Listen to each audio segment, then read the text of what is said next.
உபாகமம் 23ஆம் அதிகாரம்.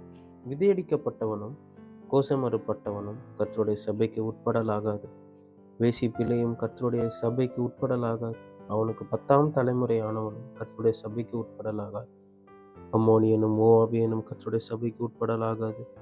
10ஆம் தலைமுறையிலும் என்றைக்கும் அவர்கள் கர்த்தருடைய சபைக்கு உட்படலாகாது. நீங்கள் எகிப்திலிருந்து புறப்பட்டு வருகிற வழியிலே அவர்கள் அப்பத்தோடும் தண்ணீரோடும் உங்களுக்கு எதிர்கொண்டு வராதது நிமித்தமும் உன்னை சபிக்கும்படியாய் மெசொப்பொத்தாமியாவின் ஊராகிய பெத்தோரில் இருந்த வேயோரின் குமாரன் பிலேயாமுக்கு கூலி பேசி அவனை அழைப்பித்தது நிமித்தமும் இப்படி செய்ய வேண்டும். உன் தேவனாகிய கர்த்தர் பிலேயாமுக்கு செவி கொடுக்க சித்தமில்லாமல் உன் தேவனாகிய கர்த்தர் உன்மேல் அன்பு கூர்ந்தபடியினால் உன் தேவனாகிய கர்த்தர் அந்த சாபத்தை உனக்கு ஆசீர்வாதமாக மாற பண்ணினார். நீ உன் ஆயுள் நாட்களுக்குள்ளளவும் ஒரு காலும் அவர்கள் சமாதானத்தையும் நன்மையையும் தேடாது.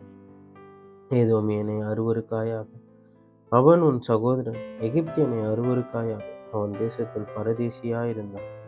3ஆம் தலைமுறையில் அவர்களுக்கு பிறந்த பிள்ளைகள் கர்த்தருடைய சபைக்கு உட்படலாம்.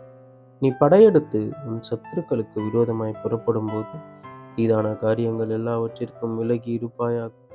காலத்தில் சம்பவித்த தீட்டினாலே அசுத்தமாயிருக்கிற ஒருவன் உங்களில் இருந்தால் அவன் பாளையத்திற்கு வெளியே போய் பாளையத்திற்குள் வராமல் சாயங்காலத்தில் ஜலத்தில் ஸ்நானம் பண்ணி சூரியன் அஸ்தமிக்கும் போது பாளையத்திற்குள் வரக்கடவன். நீ வெளிக்கு போயிருக்கத்தக்க இடம் பாளையத்திற்கு புறம்பே இருக்க வேண்டும். உன் ஆயுதங்களோட ஒரு சிறுகோலும் முன்னிடத்தில் இருக்க கடவுள். நீ மலஜாதிக்கு போகும்போது அதனால் மண்ணை தோண்டி மலஜாதியிலிருந்து உன்னிலிருந்து கழிந்து போனதை மூடி போட கடவுள். உன் தேவனாகிய கர்த்தர் உன்னை ரட்சிக்கவும் உன் சத்துருக்களை உனக்கு ஒப்புக் கொடுக்கவும் உன் பாளையத்திற்குள்ளே உலாவிக் கொண்டிருக்கிறார். ஆகையால் அவர் உன்னிடத்தில் அசூசியான காரியத்தை கண்டு உன்னை விட்டு போகாதபடிக்கு உன் பாளையம் சுத்தமாயிருக்க கடவுள். தன் எஜமானுக்கு தப்பி உன்னிடத்தில் வந்து வேலைக்காரனை அவனுடைய எஜமான் கையில் ஒப்புக்கொடாயாக. அவன் உனக்கு இருக்கிற உன் வாசல்கள் ஒன்றிலே தனக்கு சம்மதியான இடத்தை தெரிந்து கொண்டு அதிலே உன்னுடனே இருப்பானாக. அவனை ஒடுக்க வேண்டாம். இஸ்ரவேலின் குமாரத்திகளில் ஒருத்தியும் வேசியா இருக்கக்கூடாது. இஸ்ரவேலின் குமாரில் ஒருவனும் ஆண் புணர்ச்சிக்காரனாய் இருக்கக்கூடாது. வேசி பணயத்தையும் நாயின் கிரயத்தையும் எந்த பொருத்தினையினால் ஆகிலும் உன் தேவனாகிய கர்த்தரின் ஆலயத்திலே கொண்டு வராயாக. அவைகள் இரண்டும் உன் தேவனாகிய கர்த்தருக்கு அருவருப்பானவை. கடனாக கொடுக்கிற பணத்துக்கும் ஆகாரத்துக்கும் கடனாக கொடுக்கிற வேறு எந்த பொருளுக்கும் உன் சகோதரன் கையில் வட்டி வாங்காயாக. அந்நியன் கையில் நீ வட்டி வாங்கலாம். நீ சுதந்திரிக்கப் போகிற தேசத்தில் உன் தேவனாகிய கர்த்தர் நீ கையிடும் வேலையிலெல்லாம் உன்னை ஆசீர்வதிக்கும்படி உன் சகோதரன் கையிலே வட்டி வாங்காயாக. நீ உன் தேவனாகிய கர்த்தருக்கு பொருத்தனை பண்ணியிருந்தால் அதை செலுத்த தாமதம் செய்யாது. உன் தேவனாகிய கர்த்தர் நிச்சயமாய் உன் கையில் கேட்பார். அது உனக்கு பாவமாகும். நீ பொருத்தனை பண்ணாதிருந்தால் உன்மேல் பாவம் இல்லை. உன் வாயினால் சொன்னதை நிறைவேற்ற வேண்டும்.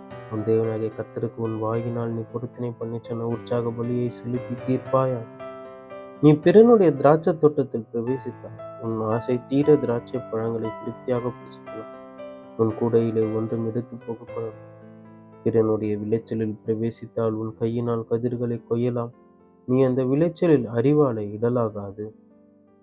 உபாகமம் 24ஆம் அதிகாரம். ஒருவன் ஒரு ஸ்திரீயை விவாகம் பண்ணி கொண்ட பின்பு அவரிடத்தில் லட்சையான காரியத்தை கண்டு அவள் மேல் பிரியமற்றவனானால் அவன் தள்ளுதலின் சீட்டை எழுதி அவள் கையிலே கொடுத்து அவளை தன் வீட்டிலிருந்து அனுப்பிவிடலாம். அவள் அவனுடைய வீட்டை விட்டு போன பின்பு வேறொருவனுக்கு மனைவியாகலாம்.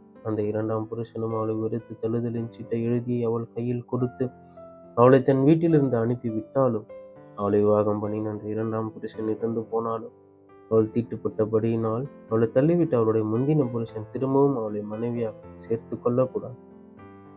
அது கர்த்தருக்கு முன்பாக அருவருப்பானது. உன் தேவனாகிய கர்த்தர் உனக்கு சுதந்திரமாக கொடுக்கும் தேசத்தின் மேல் பாவம் வர பண்ணாயாக. ஒருவன் ஒரு பெண்ணை புதிதாய் விவாகம் பண்ணியிருந்தான். அவன் யுத்தத்திற்கு புறப்பட வேண்டாம். அவன் மேல் யாதொரு வேலையும் சுமத்த வேண்டாம். அவன் 1 வருஷ பரியந்தம் தன் வீட்டில் தன் இஷ்டப்படி இருந்து தான் விவாகம் பண்ணின ஸ்திரீயை சந்தோஷப்படுத்துவானாக. திரிகையின் அடிக்கல்லையாவது அதன் மேற்கல்லையாவது ஒருவரும் அடகாக வாங்கக்கூடாது. அது ஜீவனை அடகுவது போலாகும். தன் சகோதரராகிய இஸ்ரவேல் புத்திரரில் ஒருவனை திருடி அதனால் ஆதாயம் தேடி அவனை விற்று போட்ட ஒருவன் அகப்பட்டால் அந்த திருடன் கொலை செய்யப்பட வேண்டும். இப்படியே தீமையை உன் நடுவிலிருந்து விலக்க கடவாய். குஷ்டரோகத்தை குறித்து லேவியராகிய ஆசாரியர் உங்களுக்கு போதிக்கும் யாவையும் கவனித்து செய்யும்படி மிகவும் எச்சரிக்கையாயிருங்கள். நான் அவர்களுக்கு கட்டளையிட்டபடியே செய்ய கவனமாயிருப்பீர்களா?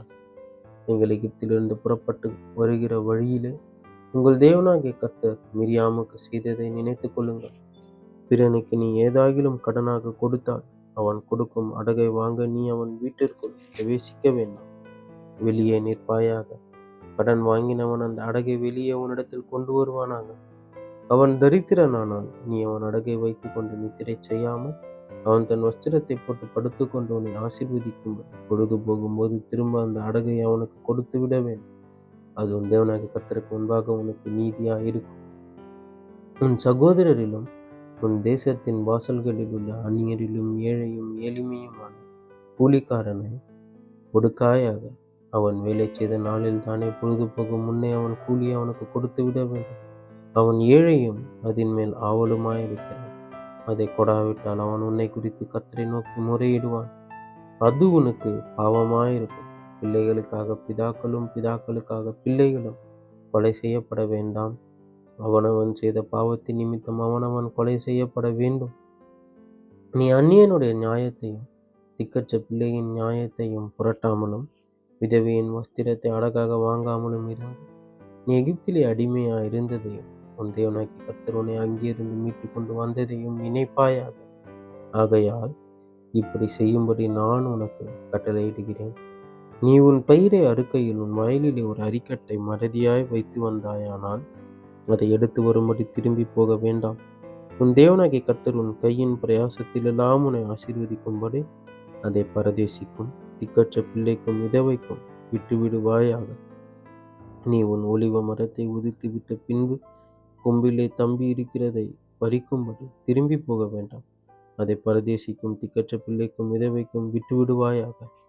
நீ உன் திராட்சை பழங்களை அறுத்த பின்பு மறுபடியும் அதை அறுக்க திரும்பி போக வேண்டாம். அதை பரதேசிக்கும் திக்கற்ற பிள்ளைக்கும் விதவைக்கும் விட்டுவிடுவாயாக. நீ எகிப்திலே அடிமையா இருந்ததை நினைப்பாயாக. ஆகையால் இப்படி செய்யும்படி நான் உனக்கு கட்டளையிடுகிறேன் என்பதே. ஆமேன், ஆமேன். கிறிஸ்துவுக்குள் பிரியமானவர்களே, கிறிஸ்துவுக்குள் நண்பர்களே, சகோதரரே, சகோதரிகளே, நம்ம இன்னிலிருந்து ஒவ்வொரு நாளும் வேத வசனத்தை ஆரம்பிக்கிறதுக்கு முன்னாடி ஒரு சிறிய ஜெபம் பண்ணிட்டு ஸ்டார்ட் பண்ணலாம் அப்படிங்கிற ஒன்று ஆண்டவர் என் இருதயத்தில் கொடுத்தாரு.